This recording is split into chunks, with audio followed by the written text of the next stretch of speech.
Pemirsa, Zills bekerja sama dengan Metro TV kembali menyelenggarakan sebuah ajang penghargaan kepada brand atau merek-merek yang berhasil melakukan inovasi dalam digital marketing melalui ajang Best Digital Brand Award tahun 2023. Best Digital Brand Award merupakan penghargaan bagi merek-merek yang bertransformasi dan tentunya memiliki inovasi dalam teknologi digital di dunia marketing. Dan saat ini pemirsa sudah memasuki tahap penjurian, namun masih dibuka untuk Anda, para pemilik perusahaan yang ingin berpartisipasi dalam seleksi ajang BDBA 2023 ini. Masih bisa mendaftar pemirsa. Nah, seperti apa pemirsa proses penjurian dan kurasinya? Kita akan membahasnya bersama CEO dan founder of Zills Asia, Bapak Tommy Teguh Susetyo, dan juga nanti akan bergabung salah satu dewan juri Best Digital Brand Award tahun ini, Ibu Dr. Tengku Esni Balkis. Selamat pagi, Pak Tommy. Selamat pagi, Gadis. Apa kabar, Pak Tommy? Kabar baik, luar biasa. Baik, Pak Tommy. Pak Tommy, pagi ini kita tahu bahwa saat ini masih dalam proses penjurian untuk BDBA. Betul. Apa yang kemudian selama proses penjurian ini dilihat menarik dalam proses penjurian, Pak Tommy? Oke, BDBA tahun ini tentunya pastinya harus lebih menarik dari tahun lalu ya. Karena proses penjuriannya yang sudah dilakukan oleh beberapa brand, kita melihat lebih baik dan impact positifnya itu bisa terlihat dengan jelas gitu loh. Jadi proses penjurian tetap yang diadakan, proses calling data, hasilnya itu kita melihat secara data menunjukkan perubahan yang signifikan. Kita selalu melihat dalam proses penjurian ini data-data yang kita bisa lihat ya, kita bisa analisis bersama-sama dewan juri. Prosesnya sungguh-sungguh sangat lebih baik daripada tahun lalu. Oke, baik. Banyak hal yang baru tentunya di tahun-tahun ini ya, Pak. Kategori baru keluar, hal-hal baru yang kita lihat perkembangan positif, impact positif yang ada gitu dari beberapa brand memberikan satu hal yang kita melihat digital marketing ini sangat-sangat percepatannya sangat luar biasa gitu. Oke, apa yang menjadi catatan untuk tahun ini? Apakah ada hal yang berbeda? Tentu saja tahun ini dari segi penilaian ya, penilaian tahun ini kita tambahkan beberapa hal yang kita arahnya ke sustainability dari selalu kita arahkan company itu kan. Pada saat tahun lalu kita bicara mengenai awareness, engagement, segala hal-hal itu kita melihat beberapa perusahaan sudah mendapatkan hal yang luar biasa cukup bagus gitu kan. Tapi tahun ini kita tambahkan apakah dengan beberapa hal itu sampai dengan konversi itu membuat strategi ini itu perusahaannya menjadi sustain karena ujung-ujungnya dari bisnis yang ada kan perusahaan menjadi sustain kan, perusahaan menjadi lebih baik gitu. Strategi marketing yang bisa diukur menerapkan hal ini, apakah perusahaannya growth-nya berapa sih gitu. Hal itu yang akan kita melihat di sana. Gitu. Artinya bukan lagi soal branding saja, tetapi bagaimana kemudian digital marketing ini berpengaruh terhadap sales dan juga mungkin sustainability. Exactly. Jadi poinnya di situ. Branding itu ada satu is a must gitu kan, itu sesuatu yang harus dilakukan di awal. Kenapa? Begitu dengan ada branding, ada engagement, ada hal yang dilakukan karena komunikasinya kan dari yang konvensional ke digital kan berbeda sekali ya. Cara menangkap komunikasi itu satu hal. The way of the communication, and then setelah itu selesai, komunikasi yang baik ini bagaimana menciptakan sales, mengkonvert menjadi dari sales itu ujung-ujungnya adalah nanti sustain, company-nya ada retainer customer dan jadi sustain karena ujungnya perusahaan harus berkembang kan. Jadi bukan hanya branding is a must gitu. Jadi kalau nggak ada yang kenal produk kita, siapa yang mau beli juga gitu kan. Tapi begitu dibeli, ini produk yang dikomunikasikan baik dan akan hasilnya membuat perusahaan menjadi lebih baik. Oke, baik. Kalau kita lihat secara keseluruhan memang untuk growth dari digital marketing sendiri memang sudah ke arah sana ya Pak ya, untuk marketnya sendiri. Betul, memang semua perubahannya ke arah sana gitu kan. Jadi kami sendiri punya platform yang kita sebut Influence Connect. Dari platformnya itu bagaimana kita bisa membagikan, membawa orang bisa masuk, teman-teman yang menjadi digipreneur, ujung-ujungnya adalah begitu disebarkan link dan akhirnya begitu pembelian akan masuknya semuanya masuk ke sales, ke conversion gitu. Jadi bukan kalau kita bicara hal di sana kita bicara funnel kan, sales funnelnya begitu engagement gede, terus begitu masuk awareness, masuk ke klik, masuk ke visit, whatever, tapi ada conversionnya nggak, karena semuanya akan berkembang, bisnisnya akan berkembang ke sana. Jadi pada tahun ini kita juga harapannya kan menjadi benchmark, semuanya menjadi benchmark. Kenapa para teman-teman tahun ini lebih seru, udah beberapa kategori masuk lagi yang cukup baru.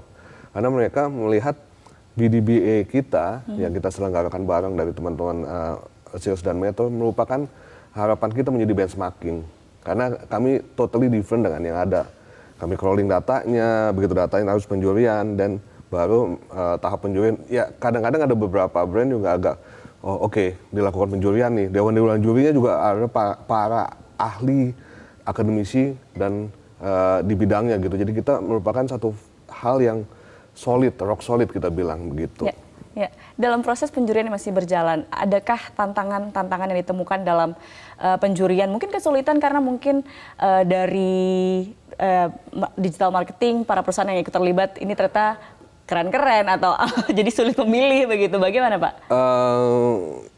Challenge-nya adalah bukan sulit memilih ya. Kita sudah crawling tapi next-nya seperti apa, dan kita harus melihat ini ke arahnya kemana, datanya seperti apa gitu. Kita akan compare by data gitu loh, jadi kelihatan gitu. Betul-betul yang berbeda dengan kami, kita melihat meskipun kategorinya ya, jadi kategorinya yang pasti para dewan juri pun nanti kita melihat berikutnya, kita akan belajar banyak bahwa setiap kategori itu berkembangnya luar biasa gitu loh. Misalnya nanti ada yang untuk kategori car online lah, terus beauty lah, klinik lah, mau yang even di tahun lalu yang ikut lagi ke sekarang kayak teman-teman di BCA juga itu perkembangan luar biasa bagus gitu. Di insurance company teman-teman Garuda Auto juga luar biasa bagus perkembangan. Jadi tahun ke tahun kita bisa melihat growth-nya tuh luar biasa gitu loh. Oke, kita akan bahas lebih lanjut lagi Pak Tommy mengenai bagaimana sih inovasi yang dilakukan oleh para perusahaan atau brand-brand merek-merek yang terlibat dalam ikut serta dalam BDBA ini, kemudian mengembangkan digital marketing mereka. Oke Pak, tapi kita tahan dulu pemirsa, kita akan kembali sesaat lagi, tetap bersama kami di Selamat Pagi Indonesia. Kembali di Selamat Pagi Indonesia pemirsa, dan sudah bergabung pula Ibu Dr. Tengku Esni Balkiah SCMA, salah satu Dewan Juri Best Digital Brand Award tahun ini. Selamat pagi Bu Esni, apa kabar? Selamat pagi Mbak, Alhamdulillah saya kabar baik. Alhamdulillah Bu Esni, tadi kita sudah bahas bersama Pak Tommy mengenai Best Digital Brand Award tahun ini, proses penjuriannya, tapi saya mau lihat dari kacamata Dewan Juri sendiri. Bu Esni, poin-poin penilaian yang dilakukan dalam penerapan untuk BDBA tahun ini seperti apa sih Bu? Ya, penilaian kami lakukan itu sangat komprehensif ya Mbak ya. Ada 4 hal yang kami lihat. Pertama adalah activity mereka terkait dengan di website dan di sosial media. Kemudian kita juga melihat activity terkait dengan campaign, digital campaign-nya.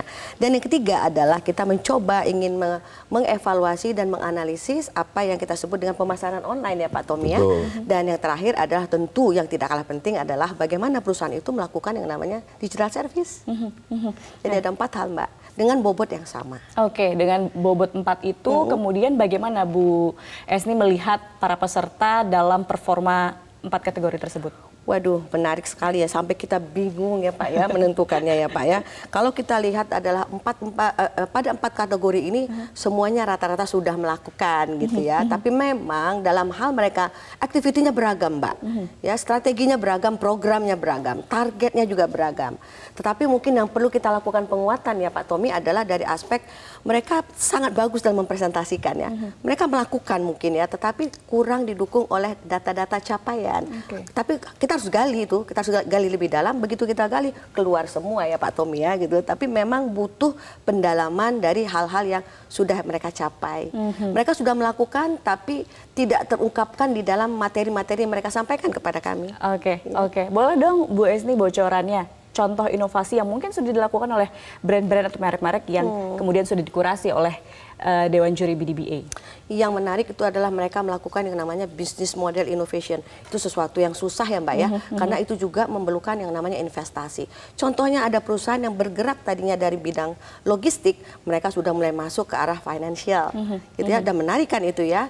Kemudian juga ada yang sudah bergerak misalnya di bidang banking gitu ya, masuk ke arah virtual. Jadi itu adalah inovasi-inovasi yang terkait dengan business model. Selain itu mereka juga melakukan business business process innovation yang tadinya ada sangat fokus pada offline dan mulai ke arah online, bahkan sudah melakukan yang namanya omni channel. Menarik kan? Proses-proses yang tadinya mereka tidak lakukan, hanya sekedar memberikan jasa layanan tertentu, dan sekarang mereka melakukan inovasi di mana si konsumen juga turut aktif untuk menciptakan value-nya. Wow, menarik sekali ya Pak Tommy juga ya. Nah, kalau sekarang kan kita lihat sudah mulai proses penjurian dan kurasi begitu ya. Persiapannya seperti apa untuk awardingnya Pak Tommy? Oh, untuk awarding night gitu atau apa? Jadi sebetulnya kan kita tahap ini kami masih dalam proses ada penjurian lagi kan.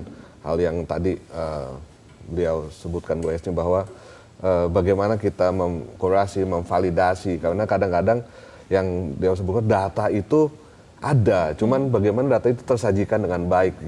Kita kan basically harus melihat datanya gitu kan. Progres yang dilakukan baik, tapi datanya terlihat nggak sih? Jalan nggak sih datanya di situ? Karena begitu ada datanya, baru kita bisa melanjutkan gitu kan. Nah, malah ada yang bilang bisa nggak ditambahin data di situ, bisa nggak dikirim lagi gitu kan. Jadi ya kan ada follow up-nya. Jadi nggak langsung oke gitu kan, follow up kirimin lagi dong gitu. Oke, bagaimana datanya bisa tersajikan Bisa dengan ditambahkan, baik. bisa dievaluasi Karena kembali begitu ya. Sebetulnya kita memvalidasi yang sudah dilakukan gitu kan. Dan kadang-kadang karena kan para dewan juri itu merupakan ahli di bidangnya, memberikan satu inputan tambahan yang bisa diterima juga dengan baik kepada teman-teman brand itu sendiri gitu kan. Okay. Untuk awarding night sendiri ya kita rencanakan di akhir bulan Oktober ya perkiraannya ya. Jadi kita akan juga persiapannya masih cukup panjang. Okay.